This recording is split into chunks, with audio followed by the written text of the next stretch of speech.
Hey, it's your girl here, Nikki Live, coming to you with a recap of Raising Kanan, episode number 3 of season number 2, entitled Sleeping Dogs. Alright, I'm not going to be on here too long. I'm not going to hit on everything that went on in this episode. I just want to hit on a few things that I thought were interesting, and this should not take no more than about 15 minutes. So with that being said, let me just jump right on into what I want to talk about. First things first, Kanan and Howard. So, I'm glad Kanan found out from his pops that he is the father. Now, again, he's not too sure about what he's saying. He's very skeptical. Granted, that's how anybody in that position would take what he's saying with a grain of salt. Because now he don't know who to believe. This new nigga or his mom's. Let's move on. Marvin. I am very proud of Marvin. Now, although he is not 100% invested in these classes that he's taking for anger management, he's not all the way investing in the techniques. However, I am very proud of him that he has taken it upon himself to implement the breathing technique, which he found helped him dearly. And in that, he is reflecting upon how his anger or his issues that he has within himself has caused him to have fucked up relationships in his life, especially with his child jukebox. And I'm glad that he's starting to become a better person and a better individual. And I hope to see him improve and use more techniques that are being taught within this anger management class. Now, I will not be speaking on jukebox because at this point, I'm not too invested in her character. I don't give a fuck about her right now. Maybe when she sees her mom, talk to her face to face, they have an interaction, I give a fuck about it. But until then, let's move right along. Now, let's talk about Camacho dumbass, alright? So, Camacho called himself trying to be slick, trying to be underhanded, trying to get Lulu about the paint. But what he didn't realize is, he didn't think his plan all the way out. Because it was dumb as fuck. My nigga, why would you go to this man's sister and tell her, hey, I'll send you my part of the company for the Lolo, get your brother up out the paint and get him back in the streets? My nigga, why would she do that? Her brother already owns the majority of the company. He's supplying the money. The money is AKA come from Raquel. So technically, she's already in there. My nigga, all you did was give her the idea of washing her money through that business. And why would they need you, my nigga? Like, for real. You want to get about the paint. Like, you shouldn't even have came to her. That shit was just dumb. Why would I invest something that I already got control of through my family and or my money, even though I haven't signed paperwork? It's still about money going through the company. So, my nigga, what we talking about?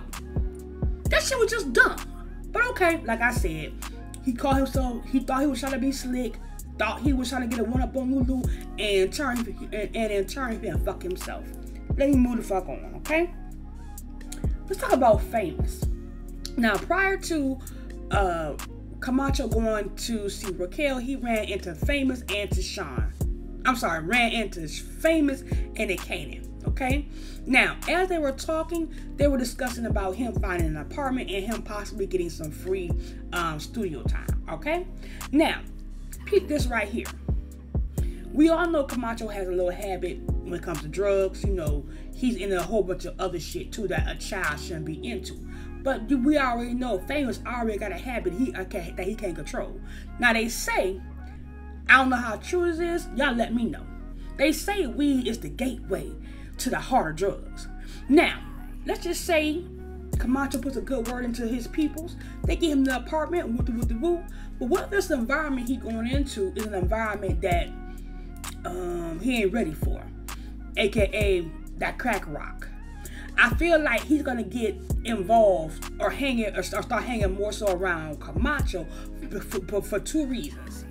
He's gonna feel as if he's indebted to him for looking out, and on the strength of his sister. And so as they develop a more closer friendship, Camacho's gonna introduce to that boy some stronger drugs, and he's gonna turn to AKA Pookie for fucking New Jack City. Y'all watch what I tell you. We finna have a Puerto Rican Pookie up out here in these streets. Let's move the fuck along. let's talk about Burke ass. Burke is irritating my spirit, my nigga. My spirit. I need to understand, why are you so invested in this man's business? If he don't want to talk to you about it and he don't want to discuss the shit with you, my nigga, please respect that man's privacy and go about your motherfucking business. Like, she's so invested in this man's life, she is following the whole home who left this nigga house. Why, my nigga? Why? I'm just so confused on her. Like, my nigga, get you some damn pussy in your life since you like pussy so much. Like, for real, get off this man's dick and off this man's balls. Like, in the end, she's doing too much, and I feel like she's gonna set herself up for the downfall, for somebody to take her out, and I feel like it's gonna be her own fucking partner, and he's gonna do it in a way where he's not gonna get caught and get away with this shit. Because I feel like she's gonna get too close to the truth about finding out Kanan was the one who shot him, and the connection between him and Kanan, and he's going to kill that bitch. But let's move right along. What I really want to talk about is the very end part of this episode. Now, we all know from last week, we already figured out that Unique was going to rob that stash house, okay? Now, let me talk on Rock ass. She slipped up, fucking up all the way around. Now, first of all, when old girl called her over to tell her about the rats eating up the money, and then she seen the girl, the baby mama in the store, I feel like she should know who that girl is, of seeing her or heard about her. So that's two warnings right there. My nigga, why would you leave your money still in that motherfucking stash house? First of all, it wasn't all that secure. You understand what I'm saying? It wasn't all that secure. And you know, when the girlfriend, baby mama, left that bodega and went to see her baby daddy, he wanted to know detail for detail, what exactly did you see? And he figured out what that bodega was, and he went to go rob that shit. So why, when you had make preparations to move your fucking money, you had at least 24-hour notice? Like, you fucking up. Like, she feeling she getting too comfortable. She feel like she's too invincible. No, my nigga, you could be touched, my nigga. Just like Unique told you, yeah, I'm still that nigga in the street right now. I'm still that nigga. Even though I'm down, I'm still that nigga. I can still touch you. Now, let's talk about playing chess. Chess is a game of strategy and tactics. Now, if you guys have read the 48 Laws of Power, Unique is using law number 3. Law number 3 says, conceal your intentions.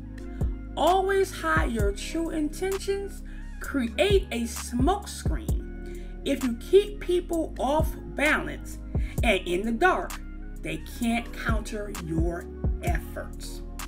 So now, when Unique comes to Raquel and the crew about this proposal, talking about, yeah, I just want peace, I want to face my family, yeah, I'm finna hang up my jersey, boom, boom, boom, boom, boom, yada.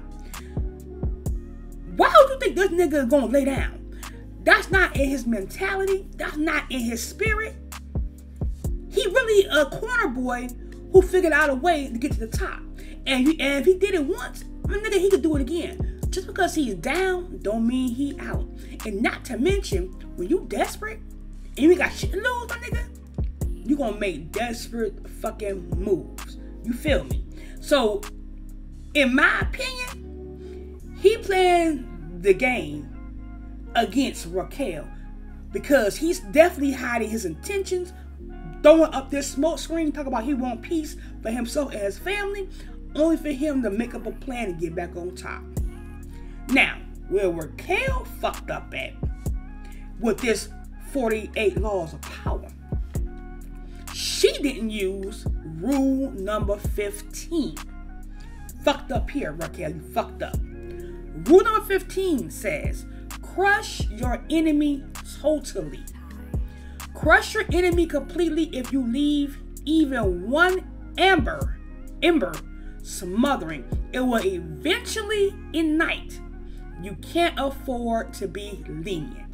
She should have smoked that nigga right then and there, regardless of the consequences, because you left that nigga standing. He has the opportunity to come back for your neck.